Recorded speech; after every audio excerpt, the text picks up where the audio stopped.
साहब तो आप ऐसे बता रहे हैं जैसे बड़े प्रताड़ित प्राणी हैं। इनकी तो भैंसें ढूंढने जाती थी उत्तर प्रदेश की पुलिस आपके राज में।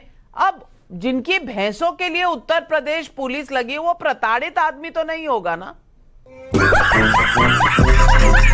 देखिए नाविका जी, मुझे कंप्लीट नहीं, देखिए प्रताड़ित का इशू नहीं है ना। सवाल इस बात का है कि ये मुल्क जो है संविधान से चलेगा ना। अभी संविधान में भैंसे बचाने का कोई पुलिस की ड्यूटी लगाइएगा? नहीं, संविधान की अगर बात करें तो भैंसे बचाने की पुलिस की ड्यूटी है क्या? कि कोई आपका बड़ा नेता हो तो उसकी भैंसे भी बचा के लानी? ये सब क्या देखना पड़ रहा है? अच्छा है मैं अंधा हूं। क्या कि कोई आपका बड़ा नेता हो तो उसकी भैंसे भी बचा के लानी है? जेवीर शेरगिल, ये अजीज खान साहब किस तरह की बात कर रहे हैं? कंप्लीट करने दे। ये परसेप्शन और नरेशन मत क्रिएट करिए।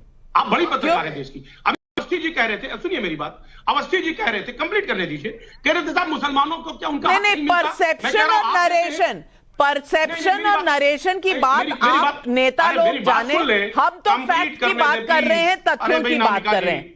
नाविका जी, इन्होंने मेरा नाम लिया, जरा 10 सेकंड नहीं प्लीज मुझे बात करने दे, मुझे बात करने दे। अरे आपने मेरा नाम लिया, जवाब तो सुन लीजिए। बात कंप्लीट नहीं हुई सर, अवस्थी जी बात कंप्लीट नहीं हुई, मुझे 10 सेकंड आपकी हो भी नहीं सकती कंप्लीट। नहीं अरे सर कंप्लीट होने दे। नहीं होगी नहीं आपकी कभी कंप्लीट। घड़ी देखकर 10 सेकंड का समय देती हूँ, सुनिए ना, खत्म 10 सेकंड दे दे मुझे 10 सेकंड। ये मैं जानना चाहता हूं कि जो मुसलमानों को आज उनका हक मिल रहा है, आप कह रहे हैं कि बीजेपी दे रही है, सब संविधान ने हक दिया है और संविधान ने यह हक दिया है, बराबरी का दर्जा दिया है, लेकिन आप मुस्लिम कम्युनिटी को दोयम दर्जा का नागरिक बनाना चाहते हैं।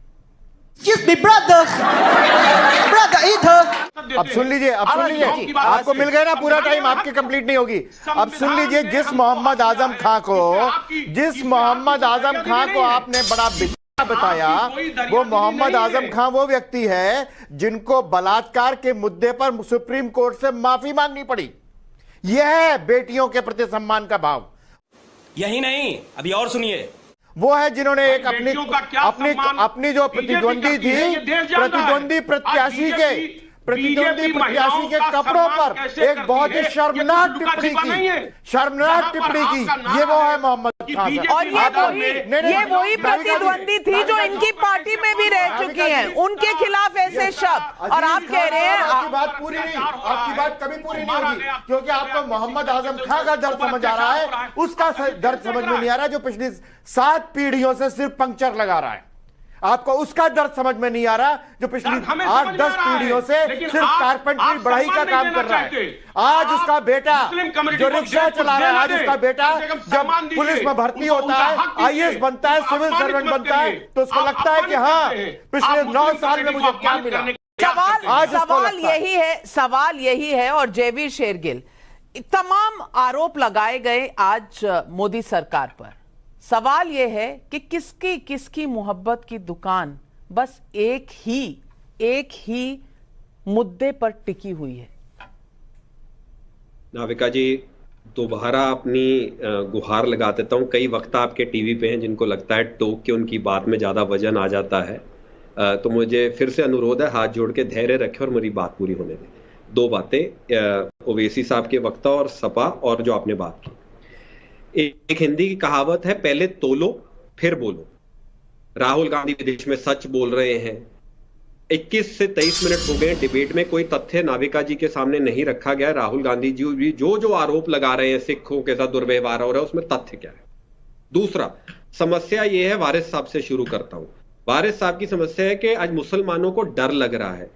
जनाब, मुसलमानों को ओवैसी साहब की राजनीति से डर लग रहा है, जिसके नतीजे 100 सीटें ओवैसी साहब ने लड़ी थी उत्तर प्रदेश में से 99 सीटों पे आपकी जमानत जब्त हो गई।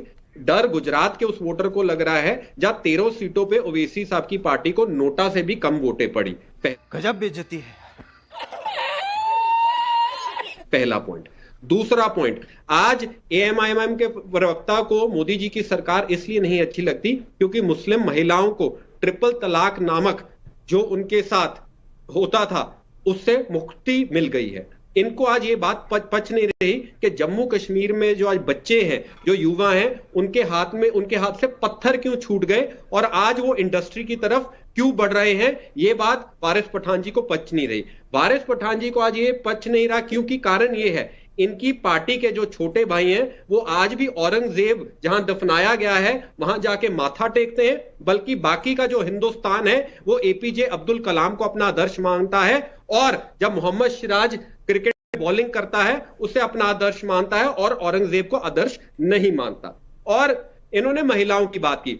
जनाबे आली सुनिए, महिलाओं का, बच्चियों का, मुस्लिम गर्ल्स का एजुकेशन इनरोलमेंट रेट आप जाके पढ़िए, मोदी सरकार का दौरान कितने प्रतिशत बढ़ा है, गिन जाता 16.8 से लेकर 17% बढ़ा है। और जब यूपीए की सरकार थी 2007 और 8 में मुस्लिम एजुकेशन एनरोलमेंट रेट जो बच्चियों का था वो 6 से 7% था। ये तो ही वारिस पठान जी की बात, बात तो सही है।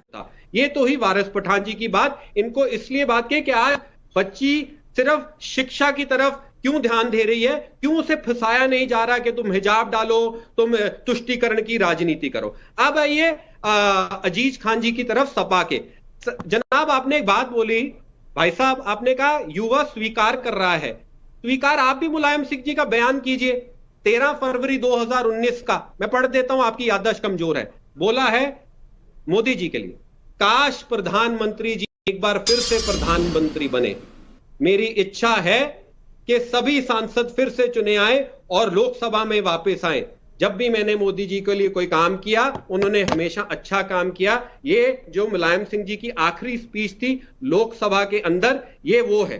तो ये अलग बात है, सपा के लिए मुलायम सिंह जी यादव जी ही नेता नहीं, ये राहुल